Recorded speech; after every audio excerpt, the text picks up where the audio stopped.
Saudara-saudari semuanya, Shalom. Shalom Alaikum.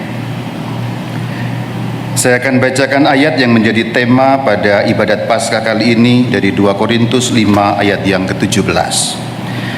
Jadi siapa yang ada di dalam Kristus, ia adalah ciptaan baru, yang lama sudah berlalu dan sesungguhnya yang baru sudah datang. Pertama sama perkenalkan diri, supaya tidak ada yang mengira itu di depan itu siapa naik-naik dan bertanya-tanya. Saya seorang imam Katolik, nama saya Bayu, tolong dieja dengan 4 huruf dan jangan pernah meninggalkan huruf ketiga untuk itu. Saya berasal dari Bandung, saya imam diosesan atau imam keuskupan dari Keuskupan Bandung. Saya datang sendirian karena tidak punya istri. Tentu saja demikian. Jadi saya adalah orang yang cukup pemberani, karena Bapak dan Ibu tadi saya lihat, bahkan Pak Dirut pun datang dengan istri, dengan pasangan. Tapi saya orang pemberani karena datang sendirian. Karena saya berasal dari gereja Katolik, maka nanti dalam banyak hal saya akan mengikuti tradisi liturgi gereja Katolik. Dan dalam tradisi liturgi gereja Katolik, saudara-saudari, ada satu pekik Paskah yang asalnya dari Katolik tradisi Timur atau Katolik Bizantium. Jadi nanti kalau saya mendengar saya mengucapkan kata-kata Kristus telah bangkit, saudara-saudari yang mendengarnya perlu menjawab sungguh telah bangkit. Yuk latihan sebentar. Kristus telah bangkit. Betul sekali, langsung bisa. Memang kalau insan PLN beda dengan tempat lain memang ya. Sekarang saya coba dengan bahasa Yunani. Kalau saya ucapkan Kristos anesti, dijawab alitos anesti. Kristos anesti. Luar biasa, luar biasa. Tidak pernah ada yang bisa bahasa Yunani. Berarti nanti sepulang dari sini saudara-saudari bisa berbahasa Yunani, menyaingi Pak Pendeta Andi Cokro. Haleluya saudara. Kristus telah bangkit. Kristus telah bangkit. Kristus telah bangkit. Inilah pekik Paskah cara Katolik bertradisi Bizantin atau Katolik Timur. Seperti saya katakan, karena saya imam Katolik bertradisi Katolik, maka saya akan mengikuti bagaimana alur liturgi gereja Katolik ketika merayakan Paskah. Dalam liturgi gereja Katolik ketika merayakan Paskah, mungkin untuk yang Katolik saya kira sudah agak-agak tahu, tapi yang tidak Katolik perlu saya jelaskan sedikit. Ada malam Paskah yang disebut sebagai Vigilia atau Vigili Paskah. Pada saat itu sebelum semuanya dimulai gelap gulita, kemudian hanya ada satu nyala lilin yang cukup besar, namanya lilin Paskah. Semuanya gelap dan ada nyala lilin, kemudian dinyanyikan oleh imam Cahaya Kristus. Kira-kira lagunya Cahaya Kristus, syukur kepada Allah. Diulang 3 kali, Cahaya Kristus, syukur kepada Allah. Jadi saudara-saudariku, dalam tradisi liturgi gereja Katolik, Paskah punya karakter cahaya, punya karakter terang. Itulah kenapa kalau sekarang kita insan PLN merayakan Paskah bersama, saya pikir sejak awal mulanya dari memang begitulah PLN, by the way, sudah berkarakter Paskah. Ya, insan PLN, perusahaan PLN ini sudah berkarakter Paskah. Paling enggak untuk 2 hal. Yang pertama, 1, menerangi Indonesia. Ya, menerangi Indonesia. Nomor 2, membaharui kehidupan masyarakat, bangsa dan negara kita Indonesia. Saya ingat, saya masa kecil di Jogja, kemudian pindah ke Bandung, kemudian sekolah di Jakarta, balik lagi ke Bandung.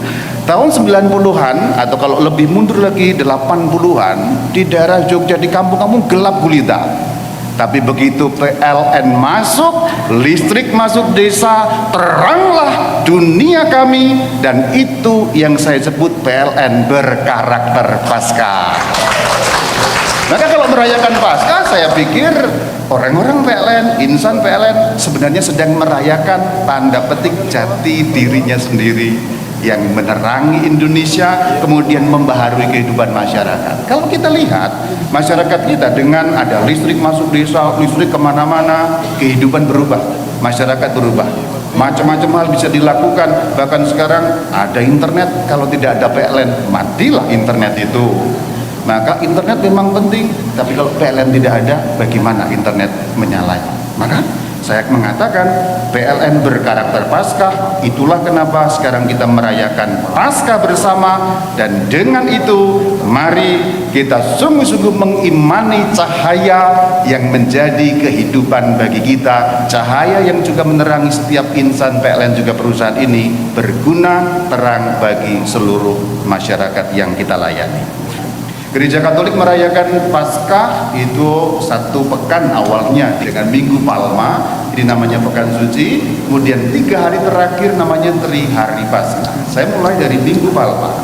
Dalam tradisi gereja Katolik, perayaan Minggu Palma, orang Katolik datang ke gereja membawa palma. Ini tradisi yang sudah begitu lama, saudara-saudari. Awalnya dari Yerusalem, dari gereja Katolik di Yerusalem, perarakan dari tempat baginda junjungan kita Yesus Kristus, dari wilayah dekat-dekat Betfage dan Bukit Zaitun, lalu mengarah ke arah barat, memasuki kota suci Yerusalem. Kemudian dirayakan dalam tradisi liturgi gereja Katolik di dalam liturgi yang namanya Kurban Misa Minggu Palma. Tahun ini sayangnya setelah bertahun-tahun dan beratus-ratus tahun berlalu dengan tradisi yang baik berjalan terus, dilakukan di kota suci Yerusalem. Tahun ini sayangnya karena peperangan Iran melawan Israel dan Amerika, Patriark Latin Yerusalem untuk pertama kalinya tidak diperkenankan memasuki kota suci Yerusalem untuk perarakan Minggu Palma tahun ini karena situasi perang itu. Maka Patriark berdiri sebelah timur di Bukit Zaitun dan memberkati kota Yerusalem, kira-kira mengatakan segera bertobatlah, kerajaan Allah sudah dekat, kira-kira begitu ya. Nah puji Tuhan, kemudian setelah perayaan Trihari Paskah diperkenankan kembali. Saya coba bacakan Matius 21 ayat 1 sampai 3 yang menggambarkan bagaimana perayaan Minggu Palma yang mengawali perayaan Paskah dalam tradisi liturgi Gereja Katolik. Demikian bunyi ayatnya. Matius 21 ayat 1 sampai yang ketiga. Ketika Yesus dan murid-muridnya telah dekat Yerusalem dan tiba di Betfage yang terletak di Bukit Zaitun, Yesus menyuruh 2 orang muridnya dengan pesan, "Pergilah ke kampung yang di depanmu itu, dan di situ kamu akan segera menemukan seekor keledai betina tertambat dan anaknya ada di dekatnya. Lepaskanlah keledai itu dan bawalah keduanya kepadaku, dan jika ada orang menegur kamu, katakanlah Tuhan memerlukannya, ia akan segera mengembalikannya." Dan seterusnya, saya tidak bacakan seluruhnya. Namun dari ayat-ayat suci ini saya mau bertolak bicara dalam 2 konteks. Yang pertama, konteks melepaskan. Tadi ada perkataan firman Tuhan yang meminta kepada para murid, lepaskanlah. Lalu yang kedua, konteks perang, seperti tadi sudah saya sebut di bagian awal, ketika Patriark Yerusalem tidak diperkenankan memasuki kota suci Yerusalem karena perang. Ada 2 hal yang akan saya bahas bertolak dari peristiwa Minggu Palma. Mari perhatikan saudara-saudari, Tuhan mengatakan lepaskanlah. Kemudian ada kalimat agak panjang, kalimat hampir terakhir mengatakan Tuhan memerlukan. Jadi sebenarnya apa yang Tuhan perlukan? Apakah Tuhan perlu apa-apa di dunia ini? Apakah Tuhan Sang Maha Pencipta dan Sang Maha Pemberi yang memiliki segala sesuatu membutuhkan sesuatu? Rupa-rupanya dalam tafsiran yang sederhana, saudara-saudari, yang diperlukan Tuhan bukan sesuatu, tetapi tindakan, yaitu justru tindakan melepaskan tadi.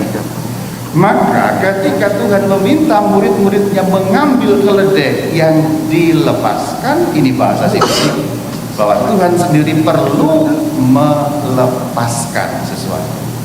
Apa yang dilepaskan, saudara-saudari? Kalau kita cerita penangkapan Tuhan Yesus mengerti, maka sebenarnya kemudian kita mengerti bahwa sebenarnya Tuhan Yesus tidak bisa ditangkap.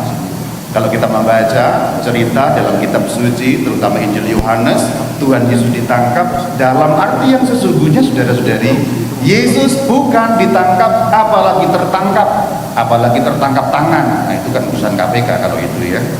Yesus tak pernah ditangkap, tapi yang benar dalam arti yang sesungguhnya sebenarnya adalah Tuhan kita Yesus Kristus mengizinkan dirinya ditangkap. Bukan ditangkap, tapi mengizinkan dirinya ditangkap.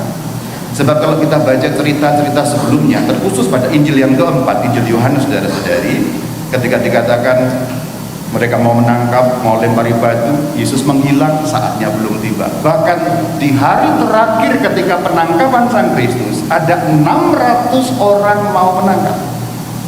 Peristiwa penangkapan Tuhan Yesus, kalau kita baca dalam konteks aslinya bahasa Yunani, kurang lebih itu ada 600 orang yang mau tangkap di sana. Ketika mereka kemudian mengatakan, Yesus dari Nazaret, siapa yang kamu cari? Kata Tuhan Yesus, Yesus dari Nazaret. Kemudian ketika Tuhan mengatakan, akulah dia, apa yang terjadi? Nah itu, yang itu jadi bangun ya. Yang terjadi adalah, akulah dia, bro, gitu. Apa maksudnya?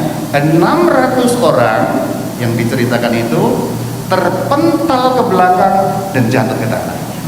Jadi dalam arti sesungguhnya Yesus Kristus tak bisa ditangkap. Beliau hanya mengizinkan dirinya ditangkap demi kasihnya kepada kita, supaya karena bilur-bilurnya kita sembuh. Kalau tidak mau ditangkap, tidak bisa ditangkap. Nanti saudara boleh baca lebih rinci kisah penangkapan Tuhan Yesus, juga boleh konsultasi dengan Pak Pendeta, bagaimana bahasa Yunaninya, bagaimana tafsirannya, bagaimana eksegesinya, dan seterusnya, dan seterusnya. Maka saudara-saudari, Tuhan perlu melepaskan kekuasaannya. Maka ini nyambungnya di situ. Lepaskanlah, Tuhan memerlukannya. Jadi Tuhan memerlukan dalam arti perlu melepaskan kemahakuasaannya, perlu melepaskan keperkasaannya dan menjadi lemah, supaya penebusan terjadi di atas Kalvari, supaya penebusan terjadi di atas Golgota demi keselamatan kita, demi keselamatan seluruh manusia. Yesus menyerahkan diri, Tuhan melepaskan kemahakuasaannya agar dapat disalibkan sebagai kurban bagi kita. Maka renungannya ada dua.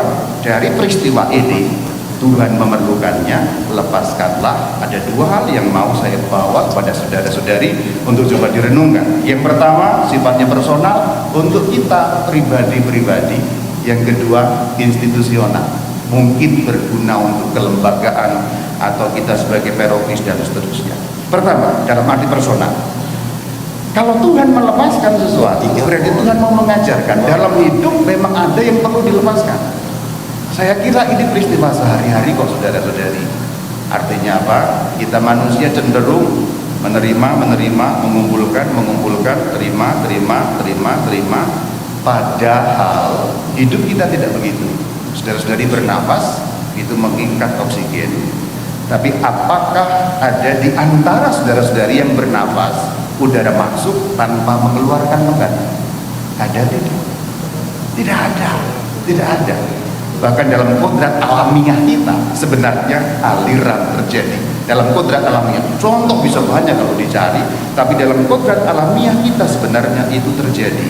Apalagi di dalam konsep keselamatan bagi kita. Maka renungannya adalah, kalau Tuhan ngajari kita ada yang perlu dilepaskan, barangkali secara personal, pribadi, ada beban-beban atau ada sesuatu yang menghalangi, yang sebenarnya Tuhan bilang, lepaskan itu. Kalau dilepaskan, selesai. Kalau dilepaskan, damai sejahtera hidupmu. Kalau bagian itu nggak kau tahan, tidak kau terus pegang, dilepaskan, maka boleh jadi lebih berseri-seri wajah. Maka renungan pertamanya adalah secara pribadi, saudara-saudari. Ketika merayakan Paskah ini, barangkali ada sesuatu yang saudara perlu lepaskan. Belajarlah dari Kristus Tuhan yang meminta muridnya melepaskan, bahkan beliau sendiri juga melakukan, melepaskan, sebab itulah yang diperlukan. Itu renungan yang pertama. Yang kedua, untuk lembaga barangkali, apa yang perlu dilepaskan oleh insan PLN atau barangkali oleh lembaga ini, PLN ini, supaya bisnis dan pelayanan tetap bertumbuh. Saya menyoroti dua hal. Tentulah sebagai perusahaan ada sisi bisnis, ya betul ya, tapi juga perusahaan pasti ada sisi servis alias pelayanan.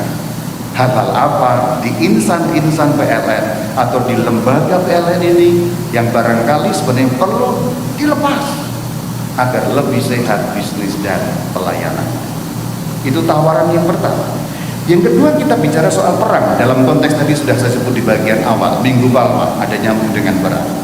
Yesus tidak naik kuda, saudara. Ini tafsirannya begitu sederhana. Memang ada kata keledai yang bisa ditafsirkan berbagai macam, nanti nyambung juga ke kitab Zakaria, tapi saya tidak masuk ke sana.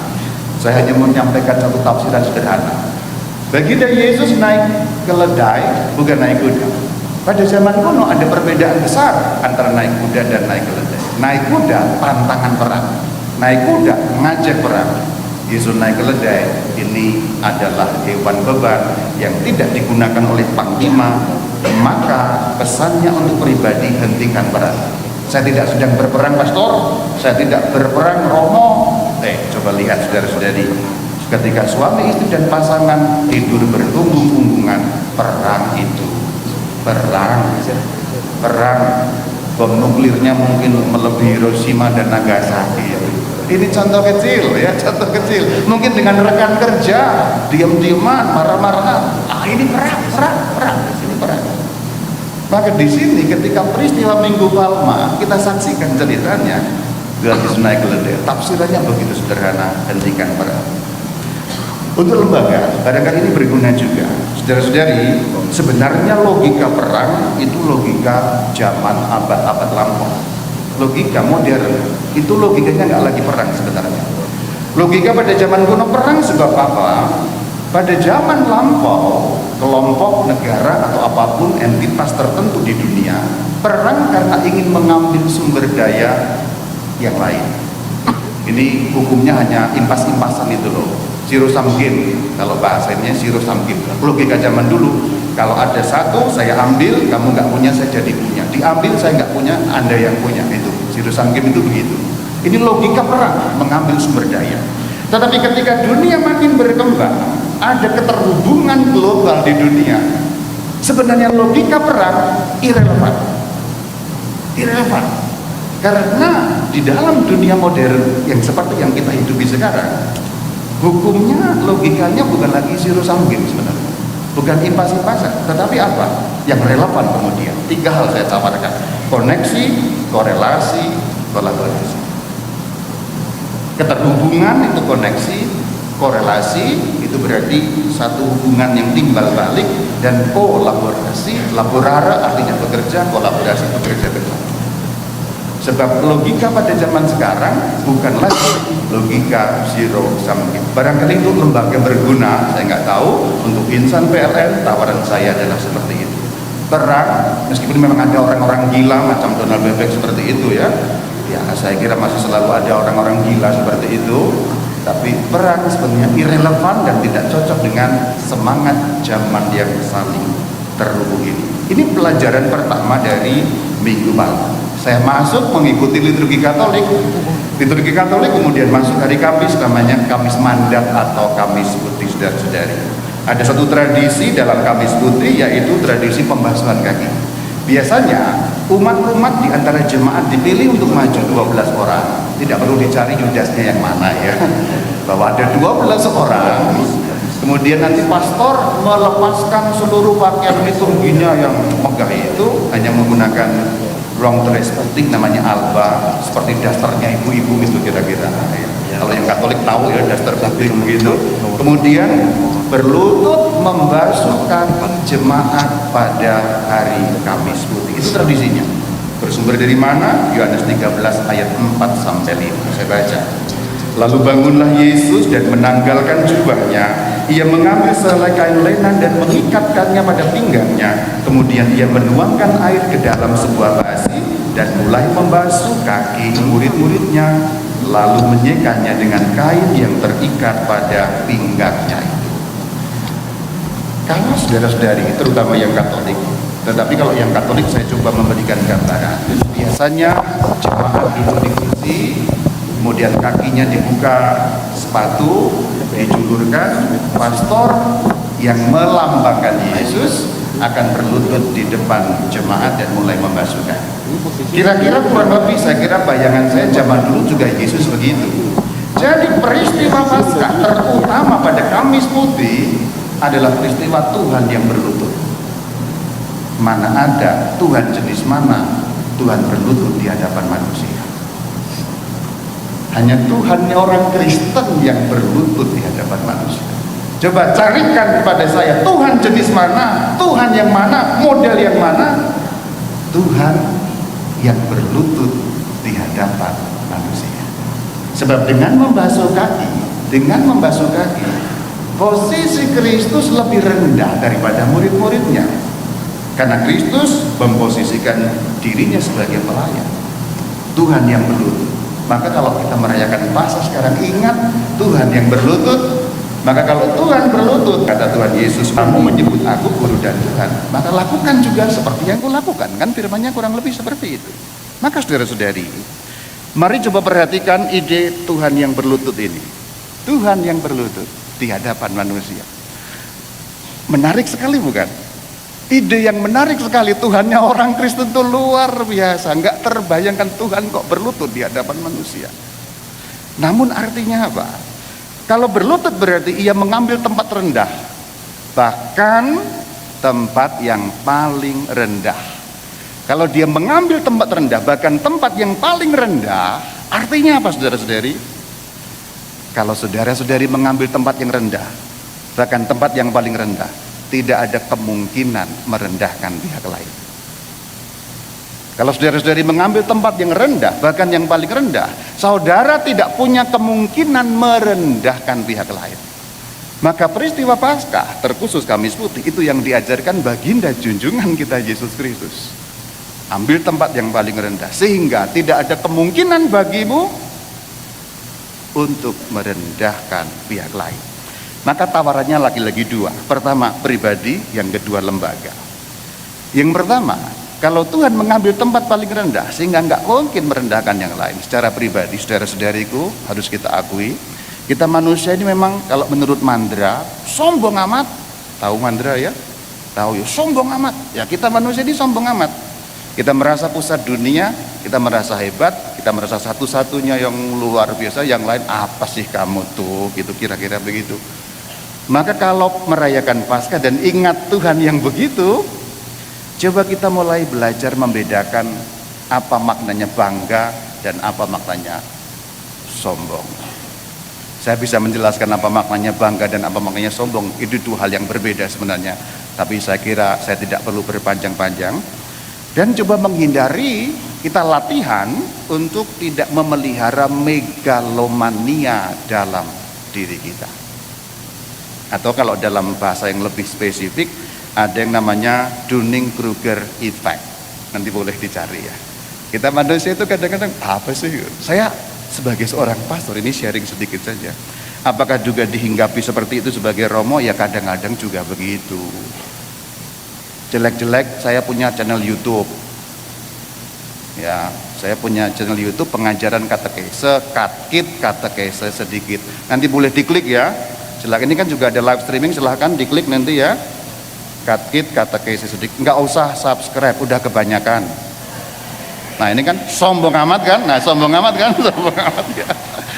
Kadang-kadang ada juga perasaan sesekali begitu. Tapi saya selama ini berlatih, ini hanya salah satu persembahan hidup pengajaran melalui online. Bukan berarti kamu lebih hebat daripada pastor-pastor yang lain. Jadi mari berlatih, tidak dikuasai megalomania secara personal atau Dunning-Kruger effect. Itu yang pribadi. Yang lembaga, Tuhan yang berlutut berarti kan tidak sempat merendahkan yang lain. Saudara-saudari tahu nggak ceritanya? Dulu ketika Android mulai dibuat, pencipta Android itu datang ke Samsung ya. Katanya ucapan yang benar itu Samsung, katanya begitu kalau bahasa Korea. Yang menciptakan Android itu datang ke Samsung untuk menawarkan konsep Android itu. Lalu pemilik atau perusahaan Samsung itu mengatakan, apa itu penemuan apa? Jadi ketika datang yang pencipta Android itu kepada Samsung dilecehkan.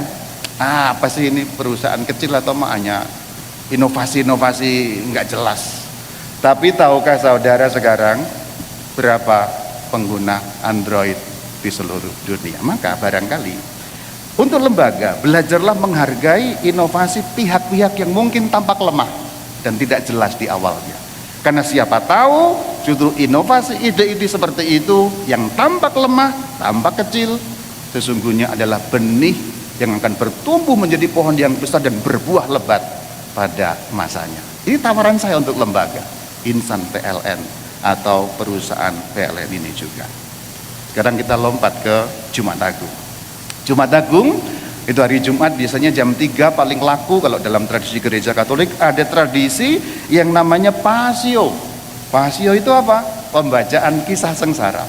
Yang dibacakan dari mana? Yohanes pasal 18 sampai 19. Saya bacakan ya, tidak usah, tidak akan saya bacakan. Karena kalau saya bacakan Yohanes pasal 18 dan 19, Anda sekarang akan mengalami sengsara juga. Jadi saya tidak bacakan. Silakan nanti saudara-saudari yang Kristen, yang Protestan nanti sudah biasakan buka Alkitab ya, biasakan baca ya Yohanes 18 sampai 19. Yang Katolik ya dengar-dengar pastor saja ya. Karena ada lelucon ya. Kalau orang Protestan tuh senang baca firman, Alkitabnya lecek. Orang Katolik Alkitabnya selalu bagus. Baru karena apa? Sangat menaruh hormat dan menghargai firman Tuhan. Jangan sampai firman Tuhan dilecek-lecek mukanya, kira-kira begitu. Ini orang Katolik begitu ya. Jadi mana yang benar?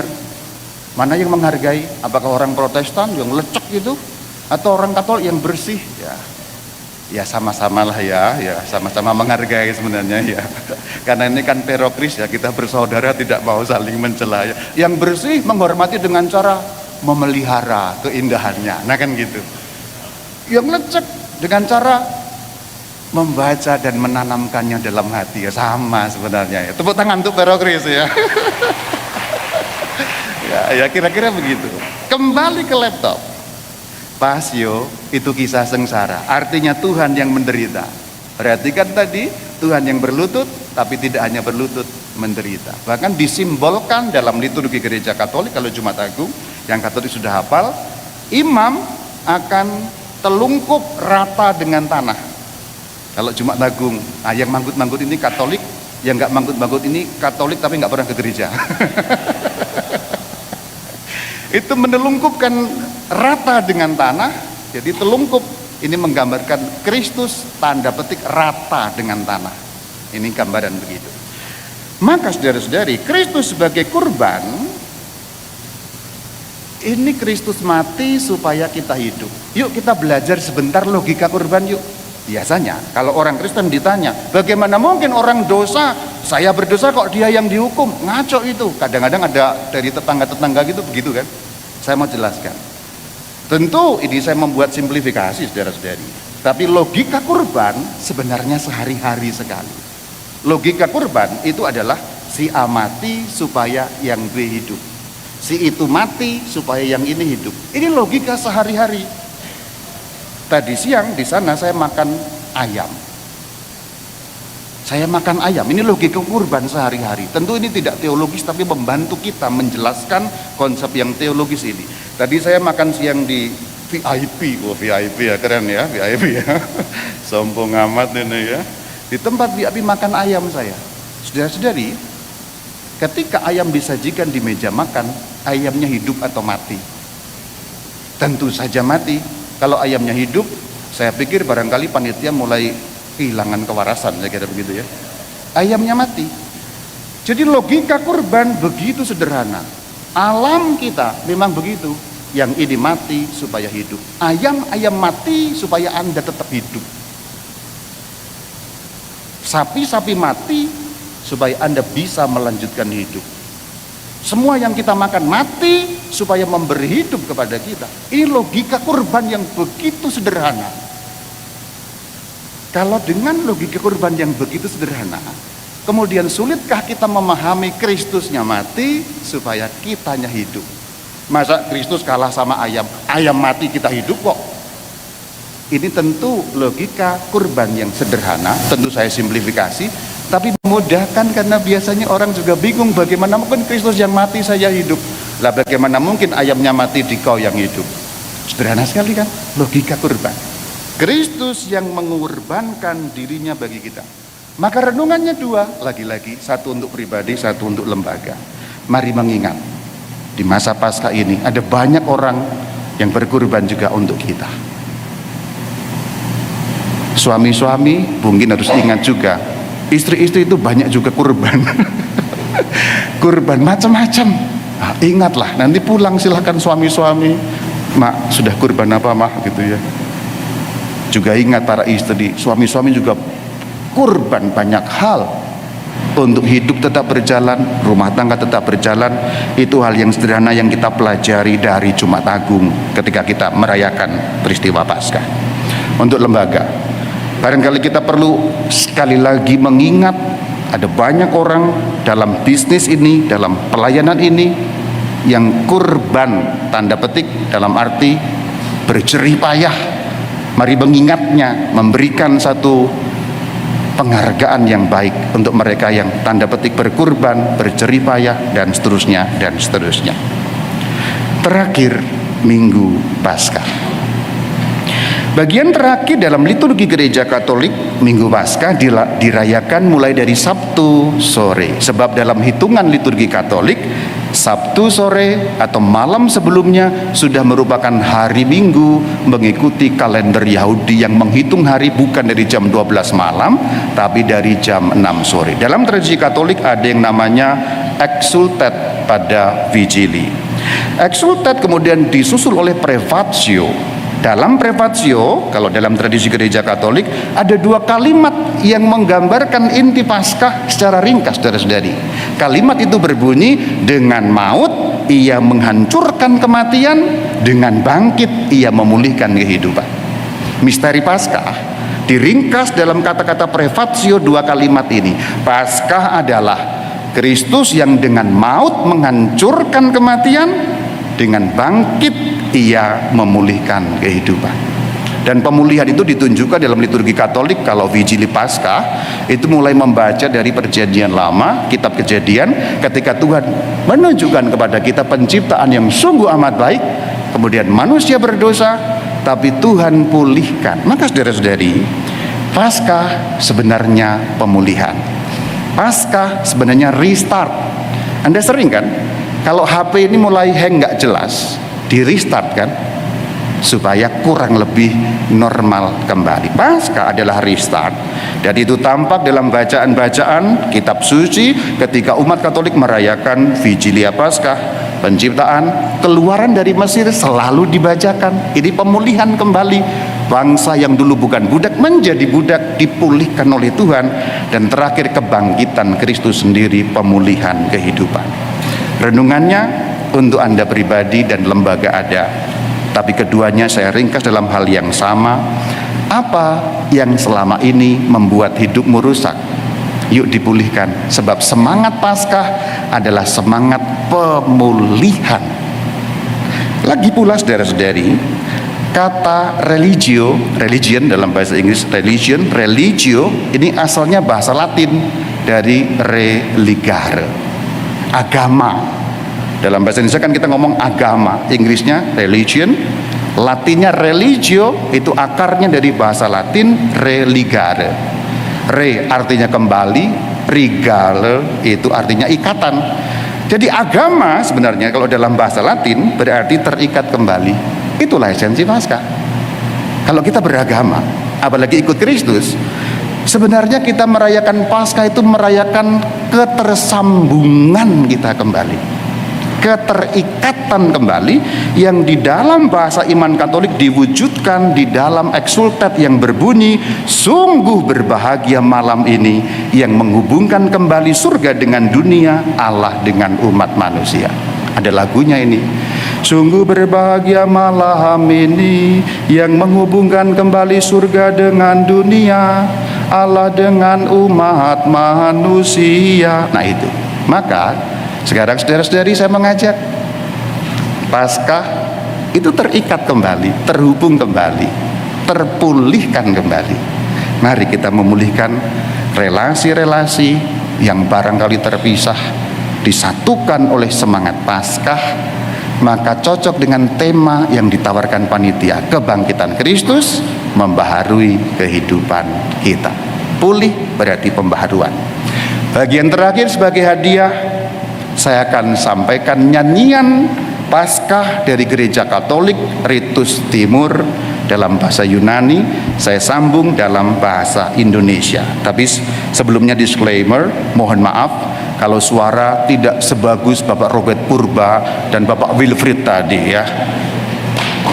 Tadi mereka suara bagus sekali, kalau saya ya yang penting ada bunyinya gitulah ya. Christos anesti ek nekron thanaton patisas keitis entis menimasi zoin karisa menos. Kristus telah bangkit dari mati, dengan maut pun binasa. Bagi mereka di kuburan hidup dianugerahkan. Sebagai penutup, saya ucapkan pantun untuk saudara-saudari. Nanti bilang cakep gitu ya. Jalan-jalan ke kota Bandung, Romo Bayu memang. Terima kasih. Belum, masih ada satu terakhir, ini yang terakhir ya. Kalau telur sudah pecah, keluarlah ayam. Kuucapkan selamat Paskah disertai ayam. Disertai salam. Terima kasih. Shalom alaikum. Tuhan memberkati.